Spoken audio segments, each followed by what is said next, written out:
And welcome to the VSA Capital Tech and Transitional Energy Podcast. It must be Thursday, June the 23rd. And we're a little bit late this morning because actually we've seen each other, Phil. We didn't see each other in the office today. We actually saw each other just outside Cambridge, didn't we? We did. We've been on a visit together. We've been on a visit. Go on, you better tell everyone who we visited.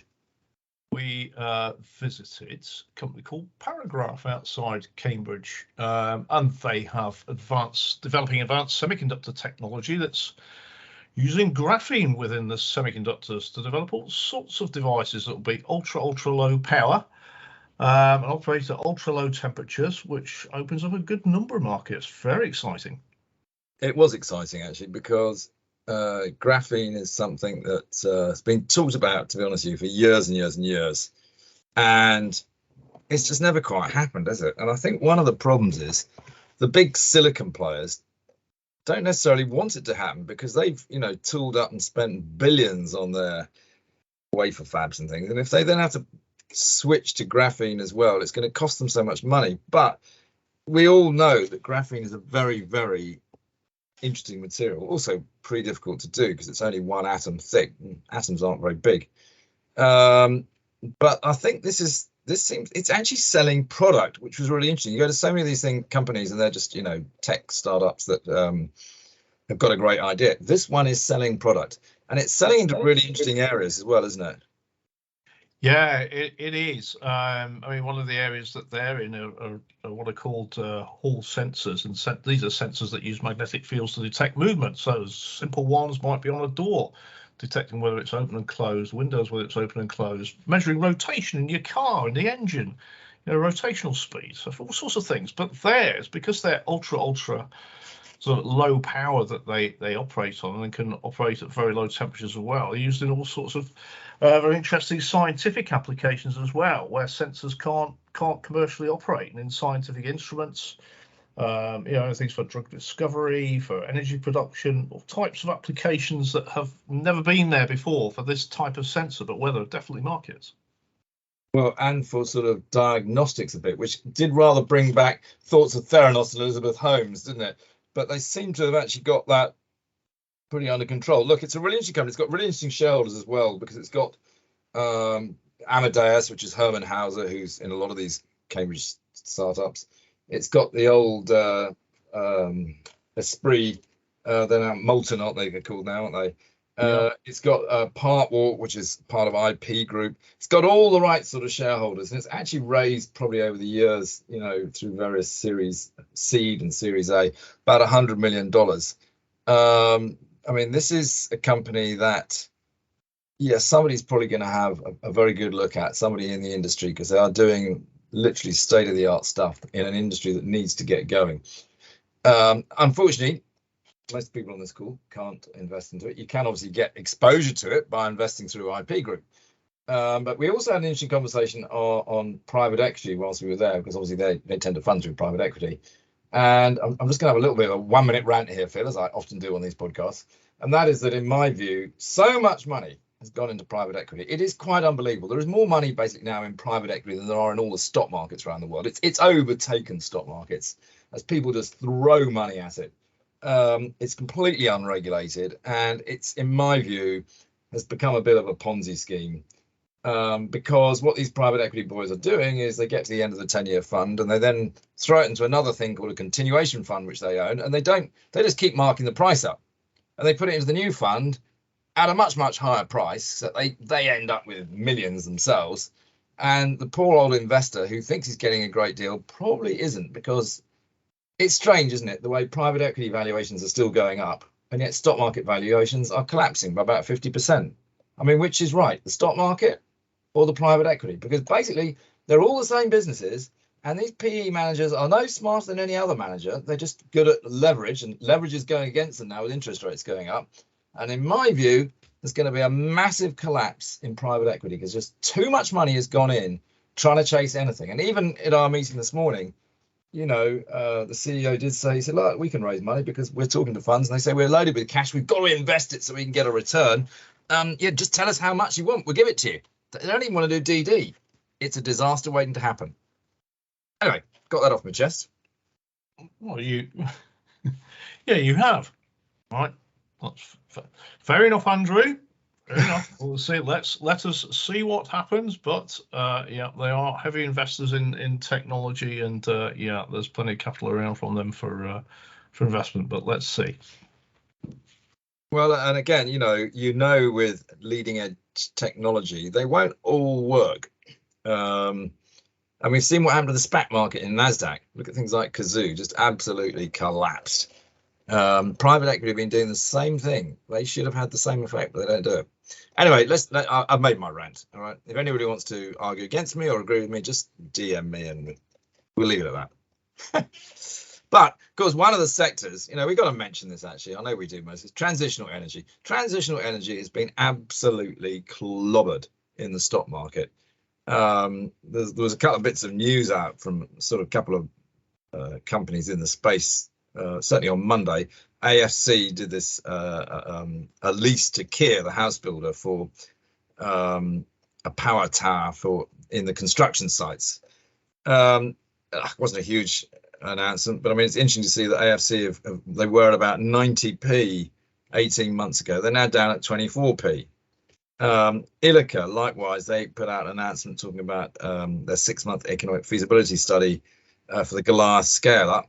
Worth noting, Ilika 18 months ago were trading at nearly £3, now down at 56p. What I'm really saying is that, and if you look on the NASDAQ, exactly the same is there. A lot of people have been criticizing us for our positive stance on Invinity Energy Systems, who have got figures they announced today, figures next week. They did have to put out a second announcement saying they got the investor presentation wrong, which is a bit embarrassing. The date will be on the Wednesday. The analyst presentation is on the Monday. And yeah, that stock obviously also has been clobbered, but actually it's only been clobbered in line with the sector. There's actually nothing wrong with the company. Actually, the company's still got plenty of cash. You'll hear how much on Monday, so I'm not going to spoil the story because I'm not allowed to. That'll be inside information. But they're not in a bad position at all. And, actually the market is coming to them. And I think we discussed the last time I was on this podcast. I can't remember that. If you remember, markets tend to over exaggerate in enthusiasm at the beginning, and then they realize, damn, it's not quite happening as quickly as we thought, and they then overestimate the downside and go to a valuation that's way too low, and then of course it all happens and the stock goes back up. It was classic. ARM did exactly the same thing. I remember ARM between 95 and 2000, it went ballistic. It got to a P of 500. The market was too enthusiastic. It thought it was all going to happen straight away. Didn't. .com crash happened. Stock price came flying back down. I remember buying stock at 40p, but then of course over time it performed fantastically. That's just markets for you. It is, and it's all about having good core technology. Now also, one day. Yeah. So going back a little bit, what I was saying also on this whole private equity thing, and how the quoted private equity players actually do have to mark their valuations to sort of quoted levels because they're quoted. And actually, so we know that IP groups come down from 140 to sort of 70p, which in my view is absurd. But we also on Monday had a trading update from Forward Partners. And they, I don't know if you read that one, but they actually said in their trading up basically that, I'll just read this, since their February update, there has been significant turmoil in the public markets, with the ratings of fast-growing listed technology stocks being particularly hard hit. And as widely reported, there continues to be significant uncertainty in the geopolitical and macroeconomic outlook. Furthermore, as investor confidence weakens, the company is seeing continued downward pressure on valuations and funding rounds, which are taking longer to close. The delay in funding rounds will result in the key portfolio companies moving from being valued with reference to the price of the last round of investments to being valued on a revenue multiple basis. Further, those multiples are calculated from the enterprise value of listed peers, which are trading at much lower levels than a year prior. As a result of that, they basically had to reduce their market guidance. Why isn't private equity doing the same thing? Because that is basically private equity, but it has to be honest because it's quoted. Yep, no, absolutely right. I mean, I saw the Molten Capital statement. I mean, they were Draper Esprit, and they're pulling back the level of funding. I think was 310 million, and they're pulling that back to around, I think, memory 150, 160 million, but being more cautious on the way that they're funding, because of markets. Yeah, interesting. I think it is. I mean, and it's amazing that it's the asset allocators. They're the ones who throw all this pension fund money around and really don't have a clue half the time. They are making a terrible mistake. I've done it again. I've said enough. Come on, move on. What do you want to talk about, Phil? Right, I was okay. Just quickly, just staying on the renewable energy theme and investment. There's been an announcement out today, and this was in Recharge News about Siemens Energy and Air Liquide have formed a JV on industrial scale manufacturing of electrolyzers for green hydrogen, something that we've covered widely. And they're looking for production to begin in the second half of next year. So this is near-term stuff. Looking to achieve an output of 3 gigawatts. Siemens Energy got just under 75% of the JV, but they're looking to, as they say, solely produce low-cost, scalable electrolyzers, which will be needed for green hydrogen. So that was a very interesting announcement. And on the quoted side, talking funds, Downing Renewable and Infrastructure Trust. Don't know if you've come across this before. Known as DORE, the ticker's DORE. And their shares are up 13%, Andrew, this year. And it's currently trading around 112p.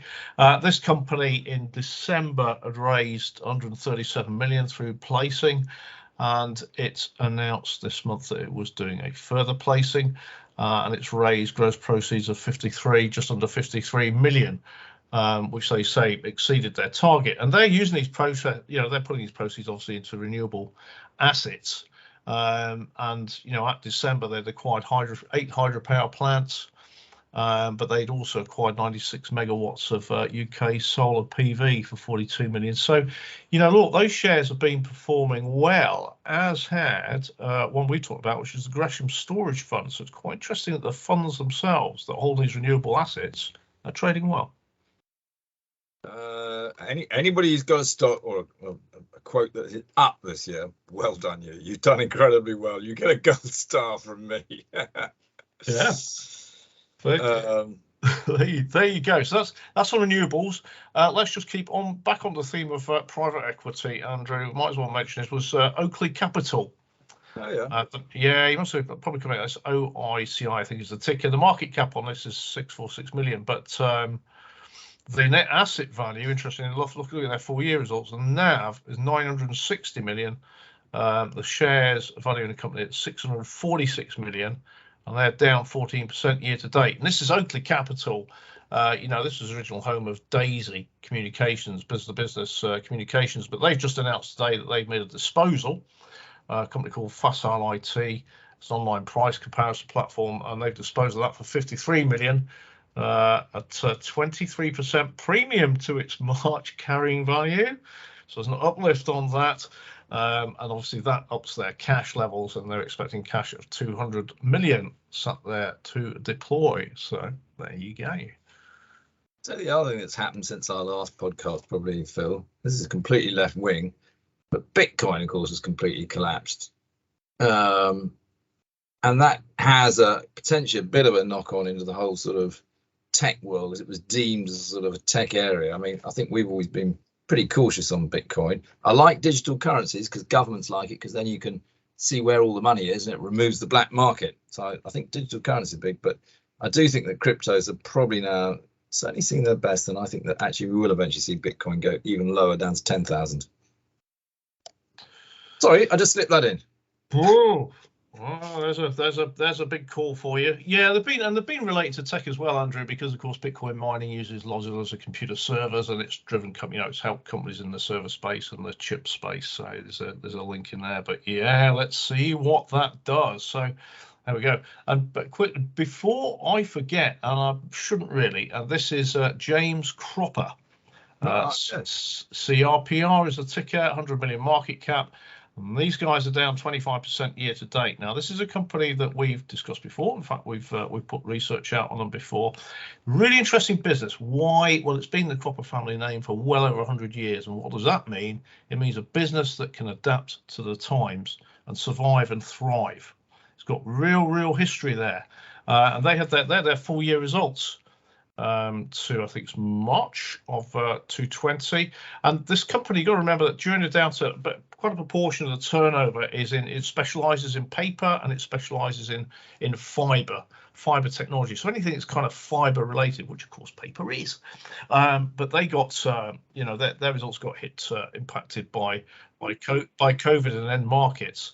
But their full year results showed that their revenue had gone up from about 79 million to 105 million. So revenue recovering very strongly. And the profits, adjusted profits, were flat. But the prior year had included 2.9 million of COVID grants. So the profits were flat at 4 million, but the prior year had the 2.9 million in. So quite a leap up in profit. So what we call operating leverage as the revenue recovers. What was interesting about this story, and we know the company well, is the paper segment, which is the big chunk of revenue. They had seen quite a leap up in energy costs by £4 million. So you can see the impact that had on profit. And so they're working very hard in terms of the manufacturing techniques that they're using, the machinery that they're using, increasing use of renewable. Well, they use all renewable energy, but it's still they've been impacted by electricity prices. So they're working on that. So that should improve profit in the paper side of the business, and the paper's used for packaging and art and design. Highly specialised paper, this stuff. The second division they have is Colourform, and that's specialist packaging for fragrances and beauty. So it's all kind of high value add. And on that business, they've gone from a small loss last year back into a profit of about 0.2 million EBITDA this year. The exciting bit, why we discuss this business in particular, is in its technical fibres division, which is composite materials, particularly gas diffusion membranes for fuel cells, for instance.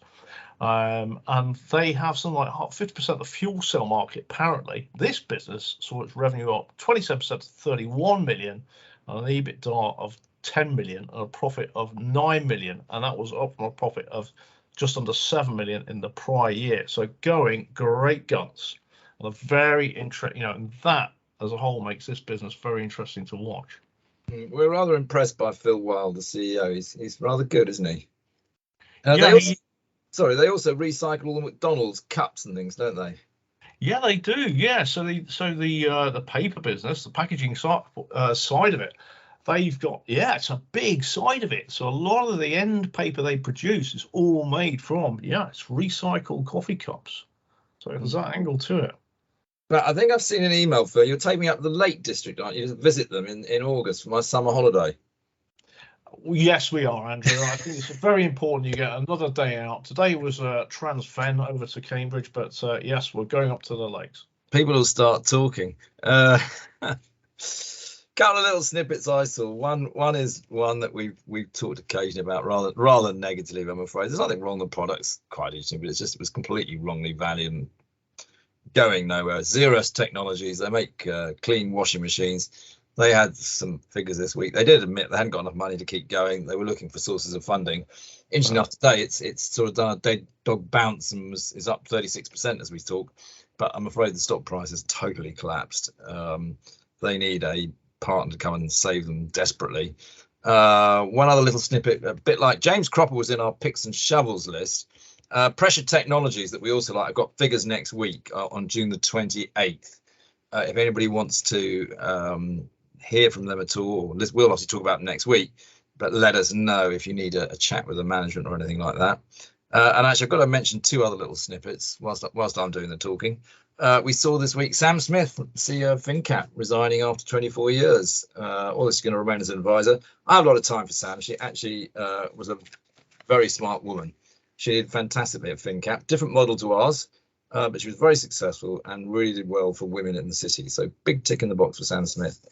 And also, whilst I'm talking and rabbiting on about things that really have nothing to do with tech and transitional energy, don't forget your paper £10 notes and £20 notes at the end of September will no longer be legal tender. So if you've got any stuffed under the sofa, trying to avoid putting them in the stock market, you thought, I'll put them under the sofa instead. Go and hoik them out and turn them into plastic ones. Oh, I never knew that. I've just looked at my wallet, but I think these are all plastic. Otherwise, I could treat you, Andrew. Yeah, these are all plastic ones. I guess you only found £10 notes in your wallet, Phil. You wouldn't have found 20s. What can I say? Moving on swiftly. Not a lot. Yeah, move on swiftly. Come on, what else you got? Volex, VLX, 380 million market cap.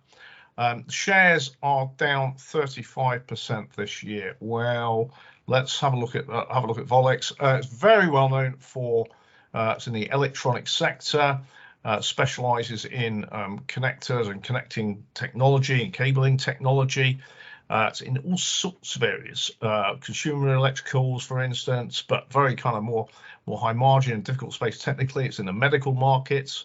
And excitingly in electric vehicles, because of course there's lots of power flowing around, needs to be very, very carefully managed, cabled and directed to components in the electric vehicles.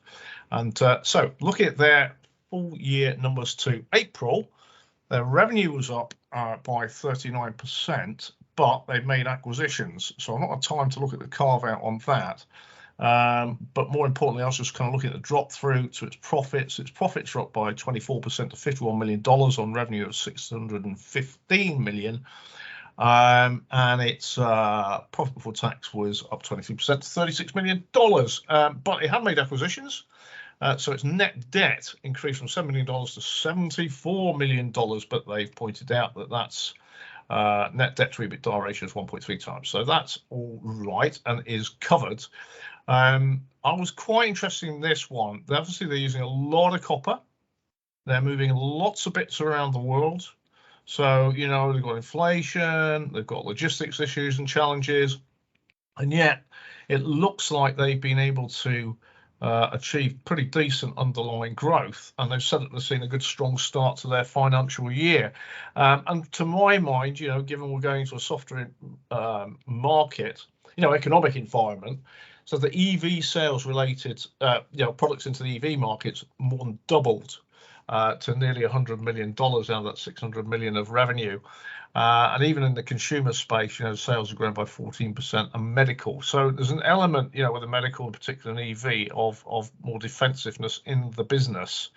But one that's certainly seen a soft share price after a good run over time. And they put the divvy up as well by 9%. So one to watch as we go through the cycle, because it will be one that will bounce back, I would suspect, quite strongly as we come out the other end of things. Who talks about dividends?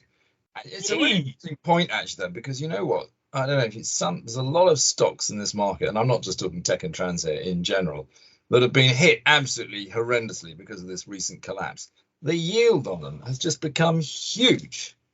I mean, the yield on the market is now, in general, looking pretty damn attractive, which is one of the reasons why I'm not as bearish on the market, actually, as some people. I almost think it's almost all priced in. There's a lot of M&A activity creeping up. Anyway, that's a slight red herring. I think, you know, prices can never be low enough for a bear market operator. Likewise, prices can never be high enough for a bull market operator. But my feeling is now that prices are actually starting to look pretty low, and there's going to be a lot of bid activity. Interesting enough, I had two companies ring me this week. Of course, you can't say who, and they said, Andrew, we've got to get our share price up somehow, because people are sniffing around. I know I'm going to get a bid approach, but I don't want a bid approach at this level because it's absurdly cheap. How do we get things up? And I think we are in that territory. It is. Yeah, it feels that way, doesn't it? I'll tell you what else as well is different on this, because, you know, you went through the dot-com crash and Lehman's crash, and so did I.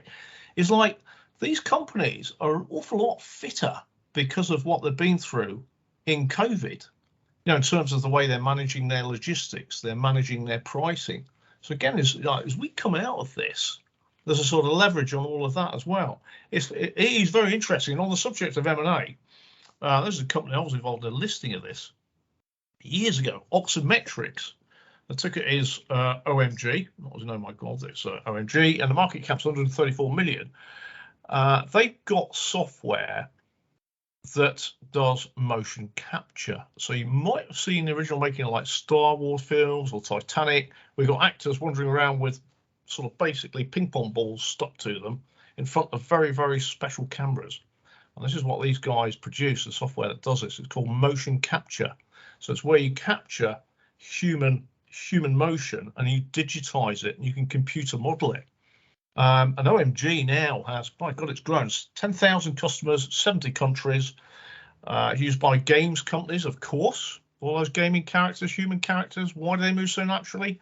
Because the software was originally done using motion capture. Universities, hospitals, particularly for like physical gate, and it's like MIT and NASA. Anyway, I'm blabbering on here. They've just had their first half results. Their shares were down by 7% year to date, but they had a hell of a bounce in May. Why was that? Well, they made a disposal of their yacht, what they call their yacht division, for consideration of £52 million, which leaves them with Encash of £68 million to deploy on M&A. And looking at the rump of the business is left, the core revenue they said was 12.5 million for the interims and up 11.8%. It's on the motion capture stuff. And they adjusted profits more or less flat. But what's interesting about this one now is the optionality in the cash that they have, the firepower it gives them for M&A, and of course in a market where pricing may very much be in their favour. That does sound pretty smart, I must admit. It now explains why you wander around with a ping pong ball on top of your head in the office, Phil. Yeah, interesting. We should maybe get them in and have a look. Anything else you want to say, or should we wrap it up there? That is me done. Yeah. I think that's enough. As we always say, if anybody wants to comment on what we've said, please let us know. If anybody wants us to discuss something in particular, please let us know. If anybody wants to send their old paper £10 and £20 notes into us because they think it's already happened, we'll take them and we'll run down to the bank and keep the money ourselves. On that note, though, we'll speak to you all next week. Look forward to that, Andrew.